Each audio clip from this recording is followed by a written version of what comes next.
Ashley Gattuso here with Curated. I have Scott Rogerson from UpContent. He's the founder and CEO of a platform that helps people curate content and deliver that and distribute it in different ways. And he is going to show us how his company uses their own product to put out a weekly newsletter that they send to their prospects, their customers, anyone who subscribes. So thanks for joining us today on this screen share, Scott. So yeah, thanks for having me, Ashley. Excited to be here. As you had mentioned, so CEO of UpContent, also lead a lot of the marketing and sales efforts. So excited to show what our process looks like and how we're making those articles for our curated newsletters that we've seen a lot of success with.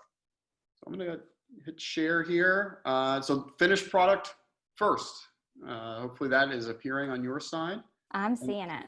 Excellent. So as it says, we end up picking each of these articles as well as customizing what we're saying about each of those articles. So we believe it's important to share what our thoughts are about the content as well. So usually it's 5 or 6 articles in there. The rest of the header and footer is identical every issue that comes out. And then, as you've already noticed, one of the other pieces that we feel is important is that when an article is interacted with, because most of our content is curated, we also want to make sure that we remind the individual how they got there and who brought them there, and help us provide even greater attribution and more traffic back to our own site. So every time an article is being read from our email, which would be the same whether it's done from social media or the website as well, you have the option to be presented with this call to action that they can then click on and follow through the process. And it's very small here, I'm sure, but you'll also be able to see that all of those URL variables that the newsletter system is applying to each article is being captured in that traffic, then brought back to our site. So that's a pop-up CTA from Sniply? That's correct. Yep. Okay. Sniply is a great partner of ours, and we integrate that into all of our different campaigns so that we can prompt that new traffic and convert against that new traffic. So you'll see that information across the top. Nice. For us, the newsletter process is not a time-blocked activity. It's a casual, happens when we have time throughout the week effort. And it's something that we believe strongly in and we tend to coach our customers on as well.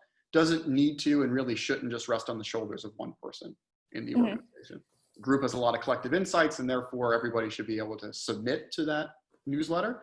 Doesn't necessarily mean that every article is the one that's going to go out as part of that newsletter, but being able to utilize curation to showcase the collective insights of the group, even in those outer ripples of what the organization tends to focus on at its core, is really important. And so we, of course, utilize UpContent to do this effort. And the way that that activity occurs is that our team has access to different topic areas that we've custom created. We're able to then very easily go in and review articles that we find to be interesting from various publications. We don't have to indicate all the places that we want to find content from. And then we have the opportunity to read through that article, decide if it is something that we want to use. If it is an article that we think is interesting, I can actually, pull out maybe a section of it that I like using, and then I can go ahead and add it into my different collections that I want the article to appear in. This collection, aptly called, because our team is so creative, Email Digest is the one that is going to be feeding our Email Digest. I can then go ahead and update that summary, and I can also replace or actually license a new image to be a part of that, depending on how I want that article to be portrayed. This is also where I would approve the articles for other channels, website, social, team chat, intranet, etc. But then I just go ahead and hit that Add to Collections button, and that's what feeds that article into our email newsletter that goes out at the end of the week. Excellent. So here's a good question, because I've been thinking about this a lot lately. When you have a team, especially a marketing team, who should know their ideal client persona, like if they're supposed to know that customer persona, do you feel like collectively gathering links that should be important to people in that industry helps align them around the mindset of that persona?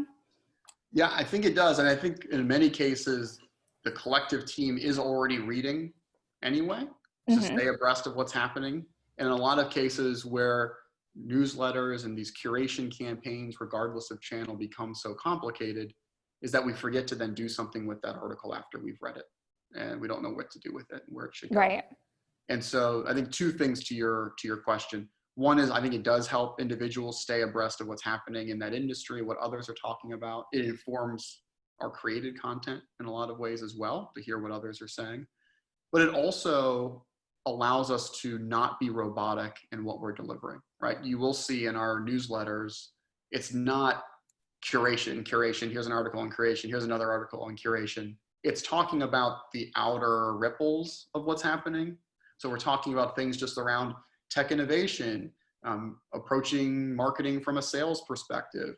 We have a lot of cultural articles and governance articles that flow into here as well.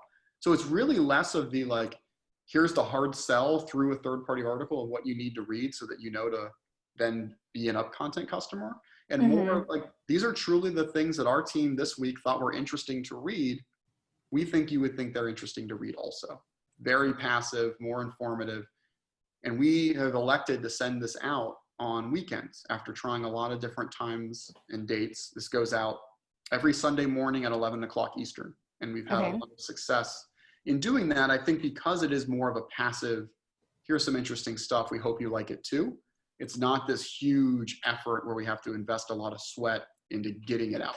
It's just a derivative of all the great work that our team has been doing throughout the week.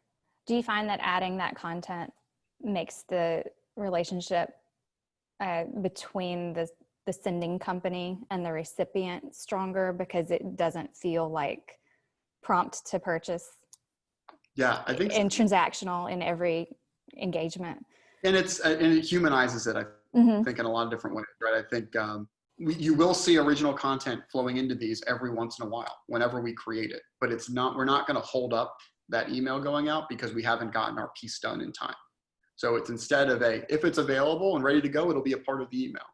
If it's so one of the newest blogs on your site, for instance? Or? Exactly. If we wrote one that week, it'll be a part of it, but it's not overlapping and it's not a single campaign. We'd probably send out a separate email talking about just that blog to possibly a different audience than the ones who have subscribed to this. So it's just, we want to give you really great content, and we want to humanize that, meaning that by reading that, you're really understanding what our team is reading, not just what's gone through kind of all the sanitization layers of marketing and comm and then sales, and that's just what gets out. And it looks like every article is trying to sell me something. Right, right.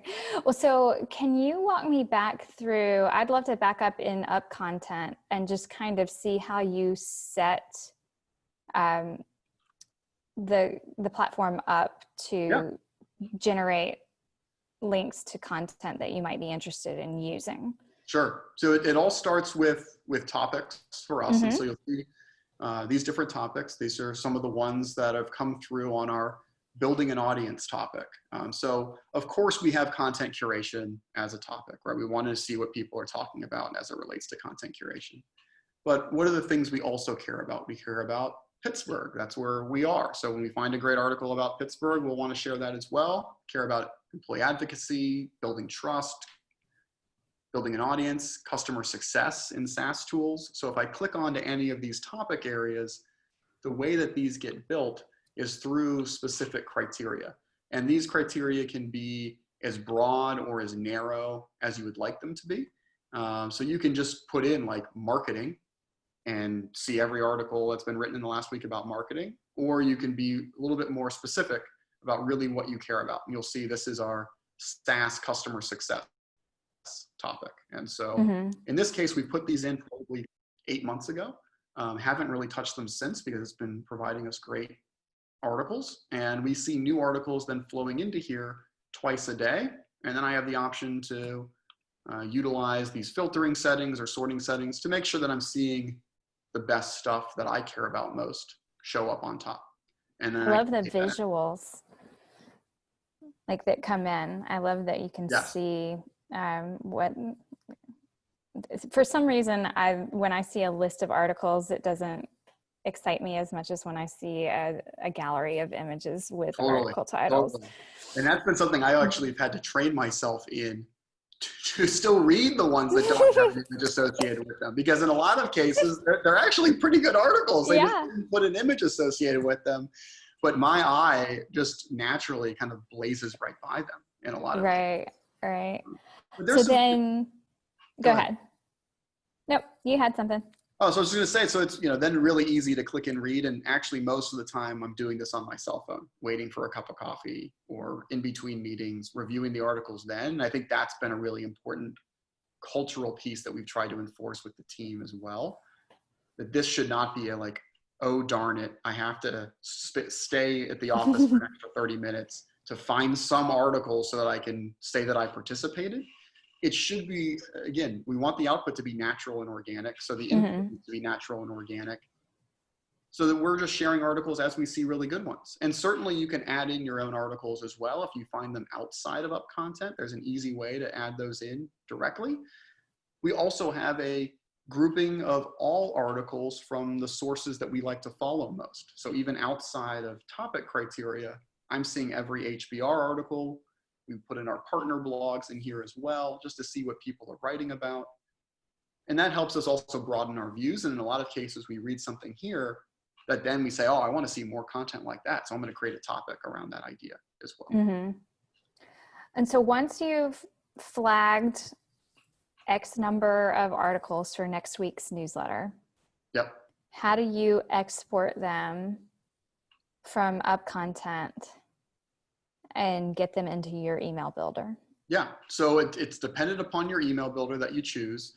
We very much are believers in not wagging the dog on that. So if you have an email tool that you really like utilizing, we want you to continue utilizing that, and we want to feed into that. And so we do have some direct integrations inside of UpContent where you can push a button and it'll help to create that campaign and make that connection. In a lot of cases, what we see utilized is each one of these collections of your approved articles has an RSS feed that comes off of it. And so that is an easy way to get the article to where it needs to go. And then you could still manually select the ones that you want to have involved. But in a lot of cases, what we see is that the approval process of getting them into that collection is the step. And then the newsletter tool takes the next steps and does everything that it's best at doing. And we're just feeding into that. So that way you're curating in one spot and now powering a resource page on my website, my social media, my email. I want to send an article to my team for chat and just start an internal discussion. Maybe a competitor was mentioned or something that we don't want to blast out to the world, but we want to discuss. I can utilize it for that as well. And I'm not then copying and pasting, or I think curating just for one channel, which then makes it difficult to be consistently doing it time after time. So if you are curating throughout the week, have you ever had weeks where you found yourself lacking content and having to go find it? Or are you usually oversaturated and need to cull it down? It's usually when I was doing it personally, when it was just myself doing it, there were definitely, like most weeks, right? It was like on Friday, we knew the email was going out Sunday. We're like, oh man, I got to get stuff in here that's going to be good. And it turns out that end product isn't as good, right? As if you're just doing it naturally throughout the week. So rather than trying to be disciplined, because apparently I'm not very good at that, we then said, well, why don't I get other people involved in that process then as well? And so I'm balancing that risk, because if maybe it's a tough week for me and I don't have time to review some of that stuff, our director of engineering may have a good bit of time to review that stuff. Or our head of customer success may have some time to review stuff. And what's really exciting about that is that in those weeks, maybe it's less marketing and sales and strategy content and more like product success and customer experience content that's going out in that email. And then we can actually look at the response from those and make better strategic decisions on what content we should be sharing, even though we didn't actually plan for that to happen. Right. Embedded A/B testing that went on. And it also keeps our subscribers a bit on their toes, right? They're expecting great content, but you kind of never know what you're going to get. Generally the box that the articles are going to be in, but maybe it's more SaaS heavy, or maybe it's more success heavy. And so having that more natural flow, I think makes the end result even more valuable. Maybe not issue by issue, but if you look at the collective curated set of issues, you're getting a really good feel for whom you're working with at UpContent, not just the big white U with a purple background. Well, talk to me just a little bit about, because I think we're very much on the same page about this, about how brands can use content curation to develop relationships, and the value of not creating everything you send from scratch. Oh, yeah, I mean, that's beautiful. We entirely agree with that, both as consumers of content and certainly providers of a solution to help with curation. I think if you look at the amount of content that's just available now, we're at this content shock level, right? Where like the total ability to consume content is a bit logarithmic. Just the total number of people and the amount of content they're willing to consume has kind of petered out. But the amount of new content that gets created is still exponentially growing. And so as an individual who wants to communicate a message, the goal is to help to educate our prospect so that they can make the best decision for them, right? As a SaaS organization or one company that's built on trust and relationships, right? We have to win that business every month for the most part. Right. We can't try to coerce someone into making a poor decision because, okay, great, we've got that small amount of dollars for that 1 month, and then they churn the next yeah, month. so I'd rather not have them at all, really, right? Right. And so how do we give them the information that they need to make the best decision? When we know that the amount of people making that decision is growing, it's grown like from 5 to 10 in the last 3 years, and the amount of places that people look to reinforce their own decision, it's like 12 different places now. So that's not going to be 12 of your own blogs. Even if you wrote everything under the sun and they read 12 pieces from you, that really hasn't helped them make the decision because it's still all from one source, and it's the source that's trying to sell them something. So what they're going to want to do is go out and find other articles. And wouldn't you want to be the one to help them make sure they're reading the articles that are going to best inform them, because there's just so much out there. And so what we've seen be really successful is this idea of pillar or hub content, right? Don't create for volume's sake. Create because you have something unique to share that really showcases you as an organization. And then fatten the right tail in terms of traffic. Find new ways to bring people to that original article. One of the ways that we found is best to do that and lowest cost to do that, as well as getting the highest value, is by finding other articles from trusted, known publishers that are talking about either the issue or the solution that you're trying to provide, and then utilizing that as a stimulus for them to want to come in and read your original piece. You provided that context. And obviously, email is a great way to deliver that content because everyone's using it. And I know there's a lot of, again, content and some extent noise out there about email not really working as well maybe as it's used to. In every case, we've seen quite the opposite, where as long as the content in that email is of value, you're going to be the thing that people are expecting and excited to see. Of course, if I'm sending out an email every day about another coupon or offer or promo that I've got, yeah, it's probably not going to be the best delivery. They become numb to it, right? So you have to be the thing that people, I say this, if you're hearing me and you watched another one of these videos, I've said it a couple of times now, but I say be the thing that delivers such valuable information so consistently that when someone opens their email and sees something from you, they smile. Yes, absolutely.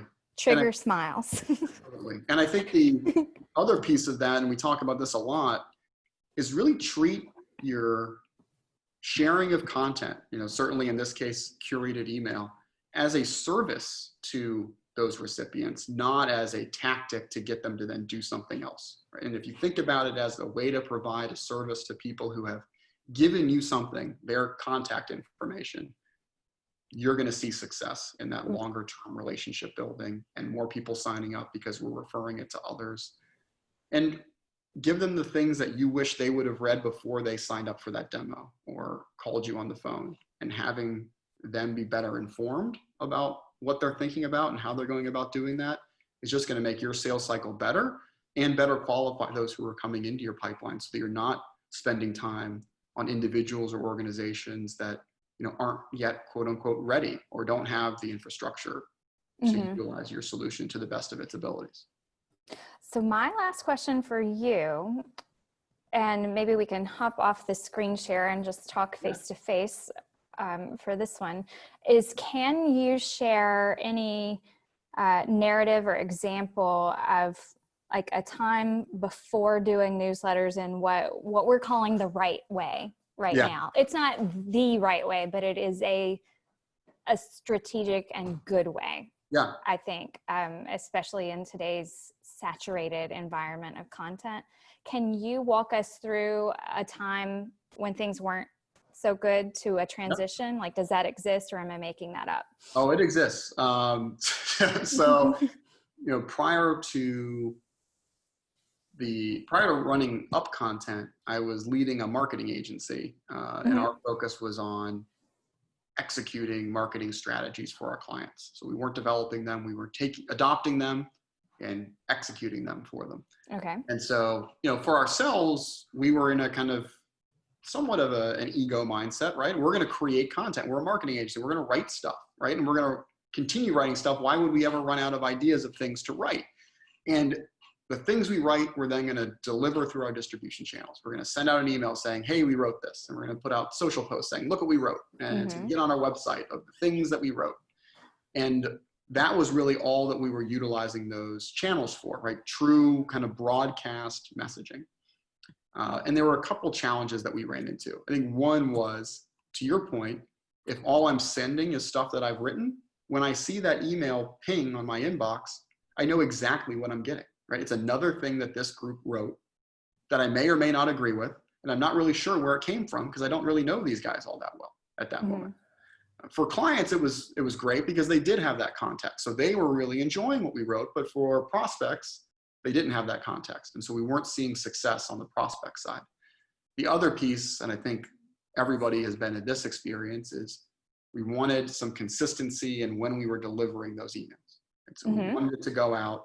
Didn't really care at that moment what the frequency was, but we wanted it to be consistent. And so then what happens, right? 2 days before, a day before, content's not ready yet. It doesn't look the way we want it. Geez, the email's supposed to go out on Friday or get teed up on Friday to go out during the weekend. Darn it, we missed it, right? Because we had a client thing that we had to do. So now that didn't go out. Okay, so now everything's bottled up and all the dates need to change for our own efforts again.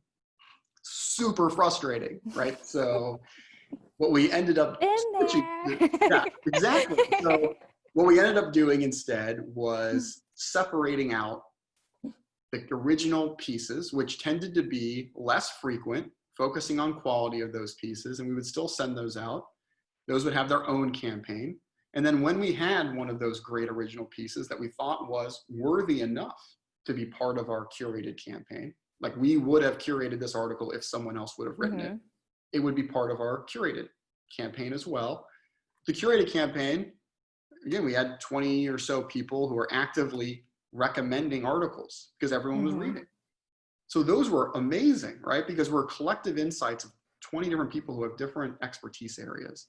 And we could easily get that out because it's only 5 articles, 20 people, 5 articles a week. We had well more than that every week to send that out. And that's when we were getting responses of, hey, I really like the article from, you know, Martech Insider. I really like this article about this, or this article made me think about how we're doing this. You know, what are your thoughts, right? And then that starts to spark the conversation between those who we didn't know as well, who now started to learn more about who we are. And then we could start talking about our own insights. And I think that was the evolution for us, where we saw the big difference. At that point, were you adding commentary to kind of say, this is why we're sending or including this? Yeah, so it's a really good question. That was the evolution that we went through. Went from original, then it was like curated, and everybody wants to be the skim, right? So we're going to write all of the curated insights on each of the articles, but that was actually slowing us down. We weren't getting enough content out. So we're like, hey, what if we just send out the articles and we let the recipient determine their insights from it? Like, let's treat it like a museum, and we put up the artifacts and we let the person walk through the exhibit and kind of come up with their own view of how that all fits together. Well, when we did that, we realized, wow, we can get these out really quickly, and it's great content and people are enjoying it. It's more of an asset for them then. Because when we write all of our own thoughts, if we write too much, you lose the curation side, I think. It starts to become closer to original content. And now for those who don't know you, you're introducing too much bias, if you will, in their eyes by putting all these insights into it that they're like, don't build it all up. I just want to read the article. Like, you said it was a good article. Let me read the article. And so where we've moved to now is a couple sentences about why we think this is important to read, not what we think about that author's perspective, but why is this something you should read so you can form your own thoughts and opinions. Right. And I think like every brand and creator, like every content distributor who is curating and then commenting, has to find their right balance that feels true to what they want to communicate. But also respects the opinion of the recipient. In a way that it opens it up for dialogue more than you should think this. Like, here's one way to think about this. Like, and I think some people have great flair and perspective and opinions, and kudos to them if they're able to add them in a way that it feels balanced to the recipient. But I think you're right. Like, there is also the chance of offending or disrupting what you're trying to build. Correct. And I think, in that case, Ashley, if you've got that flair, like, that's so valuable. That should be a blog, right? Your perspective on a series, like a roundup of articles, like that could be a great blog, and maybe shouldn't just live and die in that email issue where those perspectives are then lost after. Well, that's why you have to use Curated, because then it lives on your website as a mini blog is what I would call it. Equally valuable. We're adding a section that's just my opening commentary, and it's called Prologue. Because I come from a literary background. I feel like that's the best way to communicate myself. And I'm testing to see how people respond to this is coming from this individual as opposed to this brand. So, and that's a really interesting final point and that's where we're seeing a lot of growth in our customer base who's utilizing UpContent. Where it used to be very much, I'm sending it as the brand. It's evolved into, even though the articles may be similar or in some cases may be identical, I'm sending it as the person who works at the brand, who's trying to build that personal relationship with you. So these are the insights from Scott or Susan or Jill, right? That are being collectively curated still. But I'm trying to build that personal relationship with you. And then you're not kind of coming back up to UpContent and then trying to figure out who actually sending this. Do you feel like that's a return to kind of our grandparents' day of the total product or retail experience? My husband still goes in the bank because his father is in his 80s and took him in the bank. And like, that's his banker, right? Like, it's Wells Fargo, but that's his banker kind of mentality. And I feel like maybe what we're experiencing is this return. We hyperdrove into automation. With all the things that we can do. And I think we're just now starting to realize, well, some of these things actually need a human touch. I think you're right. And I don't want to generalize this way, but for me, I feel like this is certainly how I've now perceived a lot of this, right? So we historically had all of these great extroverts, relationship experts, right? In a lot of industries that required human to human, face to face. I'm going to go buy you a coffee. We're going to go out and get lunch. I'm going to remember, where you went on vacation last year. And those are the bankers and insurance and financial advisors, and all of those great industries where these intangible skills drove success, like the lifestyle understanding of whom you were working with. And they, in a lot of cases, particularly the quote unquote old school group, would look to the newfangled things that were happening, like, that's not for me, right? The individuals who didn't really enjoy as much of that coffee and outings and all that stuff, really grasped on and had a lot of success in the early days of automation by doing it that way. Mm-hmm. Within the last 6-8 months, those two groups have now been brought together, where the human to human, face to face Mm-hmm. groups are now clamoring for a way to replicate that experience in a digital world. And I think it's expedited the comings together of that, which has now created a lot of this, to your point, going back to the human relationship with the brand sitting behind that individual, not the brand being at the forefront. And you need to build a brand relationship. Oh, and we've got people who work here. It's I think now switching. Yes. I saw something great yesterday on a website, and it was above a form.